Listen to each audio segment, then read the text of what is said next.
牛肉。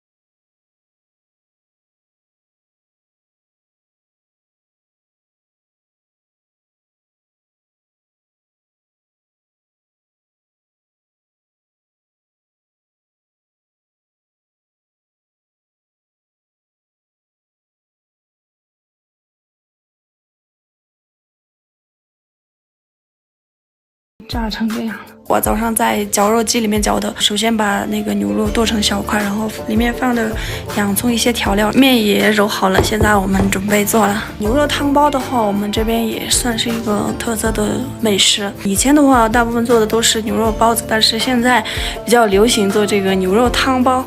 也有汤，也有可以吃牛肉，都是我们自己家的牛肉，放在冰箱里面嘛。现在给你们看一下我们的冰箱里装的都些啥东西。噔噔，这两个是青稞酒啊，这个也是青稞酒，然后这边这个是蔬菜，然后这个是酸奶。因为这段时间天气比较热嘛，然后就酒放在冰箱里面就比较凉快。这边的话呢都是肉，还有酥油，下面的这些是酥油，就是我们把酥油弄成这样，这个是牛油，待会儿做包子的时候要用。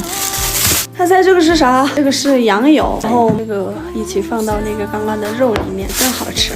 这个羊油剁成小块，然后放到刚刚的这个肉里面。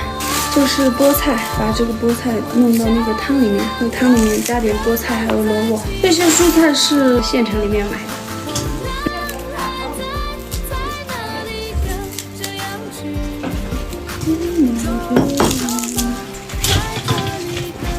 这个是做好的那个肉，白色的呢是做的那个羊油，看起来是不是很好吃呢？牛肉包子是西藏的一种特色美食，它的个头有的大的，有的小，有的小的甚至比上海的小笼包还小。西藏的人看起来非常的壮实、高大强壮，但是包出来的包子却是精巧细腻的。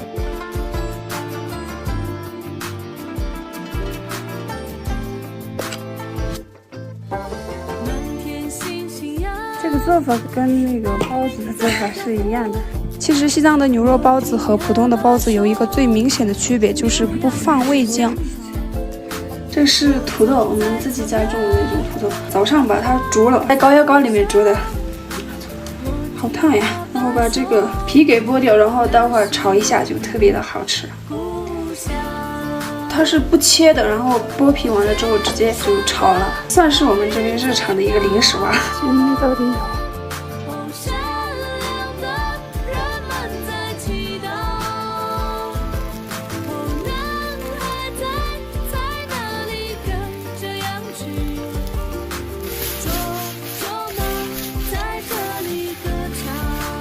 土豆做好啦。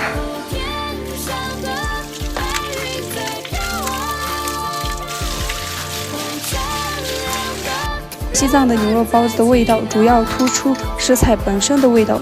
我们把牛肉锅倒掉，所以就不放多余的调料。如果大家到西藏来品尝藏式牛肉包子，知道的就是酥油和牛肉的鲜味，这是西藏美食的灵魂，非常具有特色。当当当，这就是成品，看起来是不是很好吃哦？可惜你们都没吃过。我先尝一下，哦，这个汤。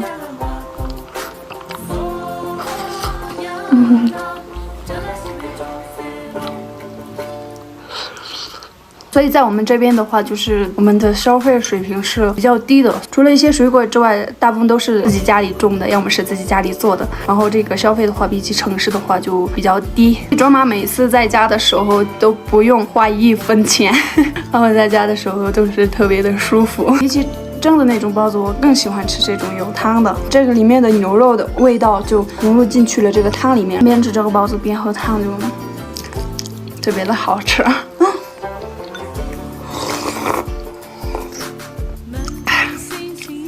爽啊！好了，那么今天这期视频呢又到这里结束了，点个关注不迷路，我们下期视频再见，拜拜。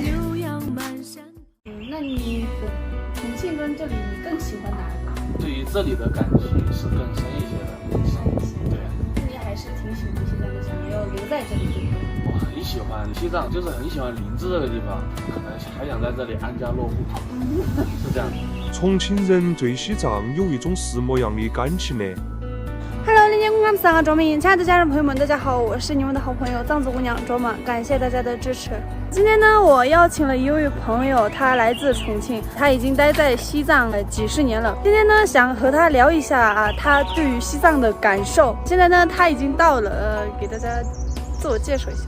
嗨，观众朋友，大家好，我叫徐志，我已经在西藏待了20年了。怎么会那么长呢？20年？你是在这里出生的吗？对，我爸妈从很早之前就来西藏，想要在西藏发展，所以说我也是直接在这边出生的。我23岁了嘛，今年就初中3年回内地上的学，剩下的时间全在西藏待着。那你是在西藏，就是出生在西藏，然后西藏长大，然后初中3年就回了你老家去上学，对，然后又回来了。对。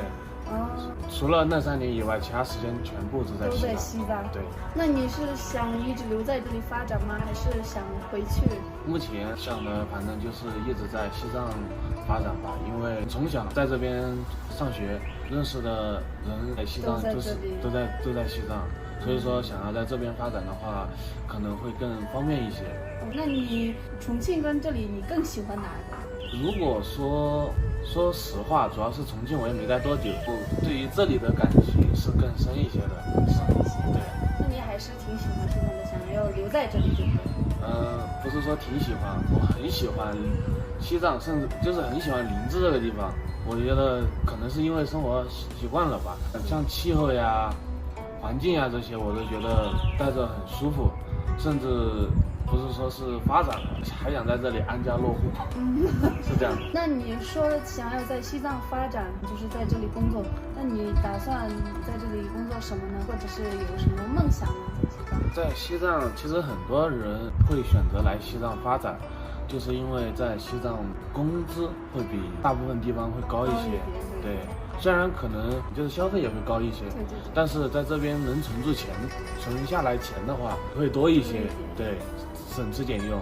所以说先慢慢看吧。就在西藏现在在慢慢发展，林芝也在慢慢发展，其实有很多特别好的机会去创业。未来我觉得还是对西藏很有信心的。那你现在从事什么？我现在从事的职业是在酒吧当营销经理。那你在西藏有就是难忘美好的一些事件吗？很多，因为从小在这边长大，从每一个时间段其实都对我来说都是很难忘的事情。当时我初中回内地读的，当我3年之后回到这里，我看到西藏就林芝都有很大的改变，我就觉得当时既亲切又陌生，就那种感觉，因为3年没见了，就是很变化是特别大的。我想就是在西藏出生的，然后在西藏长大的，那你会一点藏语吗？其实在我上学那会儿，西藏的学校已经分为了2种班级，藏文班和汉文班，然后汉文班是不学藏语的。我接触到的藏语也不太多，到现在为止也没学会几句。待了那么长时间还没学会几句，那你有没有那种想法，就是学几句藏语的那种想法，有过吗？有过，因为我藏族朋友挺多的，但是后来我打消了这个念头，因为我的所有藏族朋友他们都说普通话。那你的身份证是在这里的吗？还是在重庆？我的身份证是在这边，本地户口。本地的吗？那你更应该学几句藏语。我觉得这是应该的事情。对，因为你从小在这里长大的嘛，就像跟我们一样呀，也是在这里土生土长的嘛。对。你应该会一点本地话。这句话说的非常对，我都觉得自己是个林芝本地人。对。那我想问最后一句，就是那你身边的外地朋友，他们对西藏的感情，他们看来是一个什么样子的？因为我在这边上的学，大部分朋友也都是跟我从小学到现在的，他们的对西藏的感情其实跟我也差不了太多，也都算半个本地人了吧。